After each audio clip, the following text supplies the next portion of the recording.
అనిల్ రెడ్డి గారు మరి అన్నా నేను మళ్ళీ తిరిగి కేసీఆర్ గారి నాయకత్వంలో అయితేనే తెలంగాణకు న్యాయం జరుగుతుంది కాబట్టి నేను కలిసి వస్తా కానీ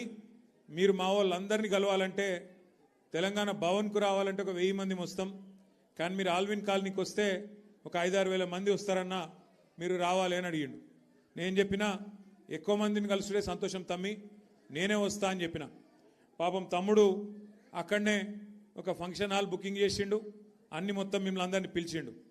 పిలిస్తే ఇక మీ ఎమ్మెల్యే గారు కేసీఆర్ దయతోని మీ ఆశీర్వాదంతోని మీరందరూ ఓట్లేస్తే కారు గుర్తు మీద గెలిచిన ఎమ్మెల్యే ఇవాళ మరి మన పార్టీలకు అనిల్ రెడ్డి వస్తానంటే ఆ ఫంక్షన్ హాల్లోనికి ఫోన్ చేసి బెదిరించిండట అట్లెట్లు ఇస్తావు ఏం సంగతి నీకు నీ సంగతి చూసుకుంటా మా వెనక వీడున్నాడు వాడున్నాడు అని చెప్పి ఆయన చెప్పిండట పాపం ఫంక్షన్ హాల్ ఆయన భయపడి ఆయన వెనకకు పోయిండు దాంతో అనిల్ని ఇంకా చాలా ఇబ్బంది పెట్టిండ్రు ఇంకా చాలా చాలా బెదిరించే ప్రయత్నం కూడా చేసినారు కానీ సతీష్ను కూడా మన ఎర్రబెల్లి సతీష్ను కూడా ఇబ్బంది పెట్టినారు ఇబ్బంది పెట్టే ప్రయత్నం చేస్తూనే ఉన్నారు కానీ ఇవాళ మొక్కవోని ధైర్యంతో